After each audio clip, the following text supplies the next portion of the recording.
This is part 2 of the lost symbol of Ra. I showed earlier on in part 1 the Ra symbol, the circumpunct, and 4 other symbols and their origins. I want to discuss further the as above, so below theory of Hermes Trismegistus. It was the early Egyptian scholar who said that Egypt was the image of the heavens. The whole cosmos dwells here. I then went on to prove that all the pyramids of Egypt, all 50, represent stars in the heavens. The reason for it was to show the X that marks the spot, the ultimate star of the god of Ra. It actually is a real star, and I have the 3 stars that we covered in part 1. They are real documented stars in 3 positions shown today. And I also want to show the origin of the Christmas tree and the connection to the Washington Monument. They both represent exactly the same thing.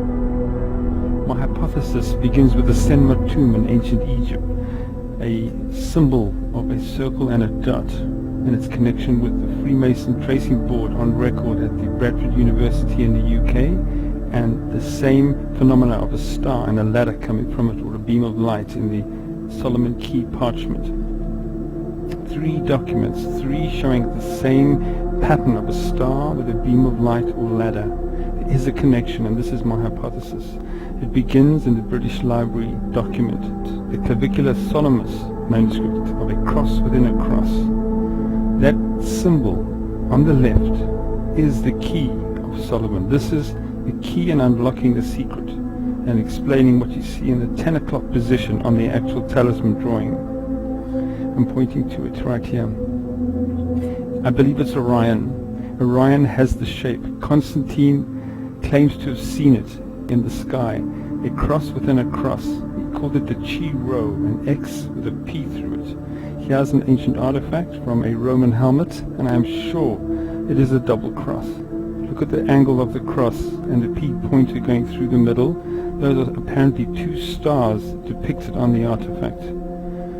Look closely at the beginnings of what I believe evolved from the Chi Rho, the cross, how it's evolved over time as the sacred cross of the sky. You can see in the Solomon Key it is probably the nebula of Orion that matches the little detail you see here in the sacred double cross. The 2 seem to be the same. This is the Key of Solomon. Looking also now at the extra clues in the talisman itself, there are 2 orbs on each side of the star in the middle. I believe it is the Akhet, that is the symbol of the sun, or the sunlight star on the horizon. I believe the star in position here is what is being measured on the horizon in the east and in the west. If you look at what is on the west, you'll see Orion has the same orientation that matches the angle at 10 o'clock position in the talisman drawing, this mysterious Solomon Key diagram. This is history.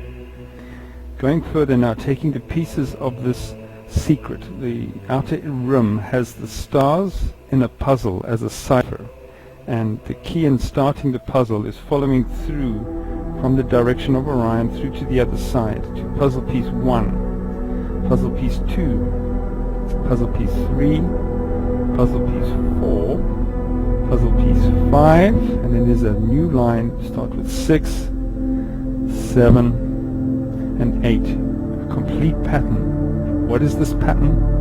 I believe it's the Pleiades.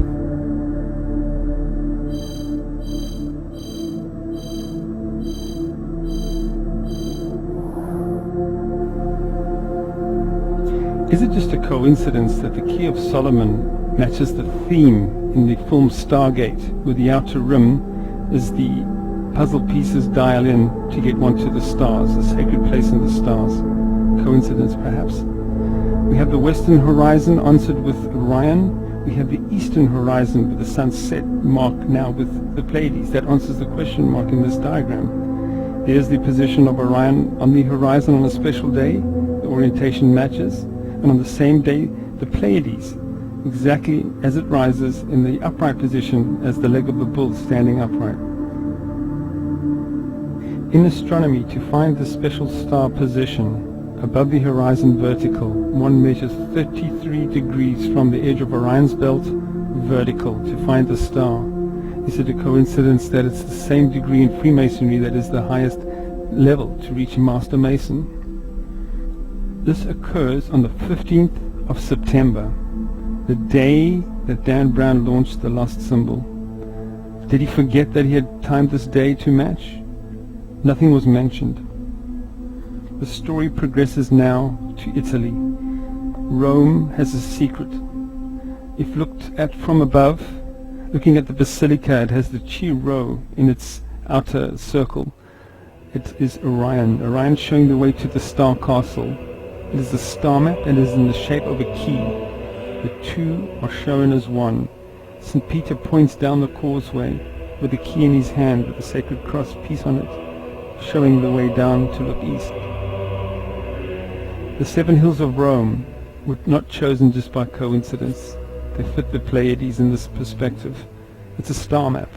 Same as the tracing board, except on the tracing board the key of Solomon is visible on the ladder, showing Orion is in the position looking upright. Looking at the 3 stars on the horizon on Sol Invictus, the 25th of December, a date that predates the Christ. In Rome, Sol Invictus, the Pope waves as he looks down the eastern horizon at the stars. My ancient star map theory is not only of this earth. It means our ancestors came from the stars. What about Mars? They say that there's pyramids on Mars, a human face. Look at this anomaly. Look at the eye on the right hand side. A face. And it is strewn with millions of debris that look like blocks.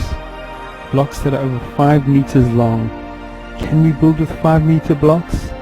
Yes, the Sphinx area started like that, with granite and limestone.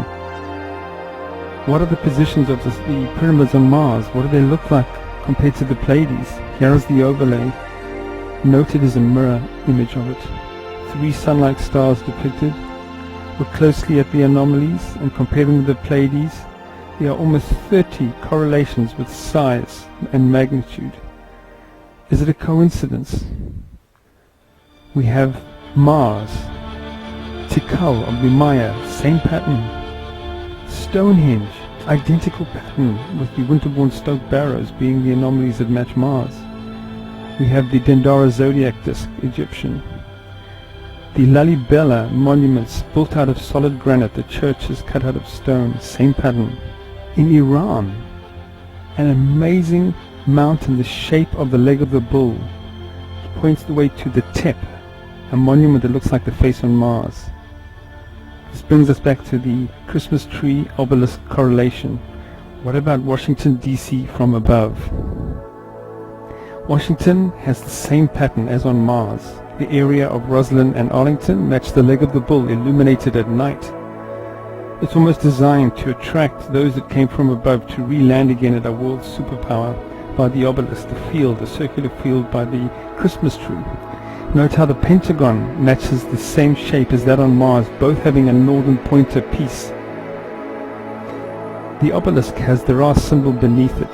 The $1 bill, if you overlay the 2 seals, isn't it amazing that you have the 3 stars above and the pyramid below? If one takes the Freemason interpretation of the first degree tracing board, their own document, and take the sun and the moon instead of the 2 stars I suggest are sunlight stars, you still have Washington DC being depicted in the diagram. At the 15th of September, where we measure where the star is using a set square and dividers measuring 33 degrees of arc above the horizon. We have beams of light coming down from 3 ancient artifacts. In the Senma tomb, we have it on the first degree tracing board, we have it in the Key of Solomon artifact, and it is the Yule tree. The Yule tree goes back before the time of Christ. This is the origin of the Yule tree.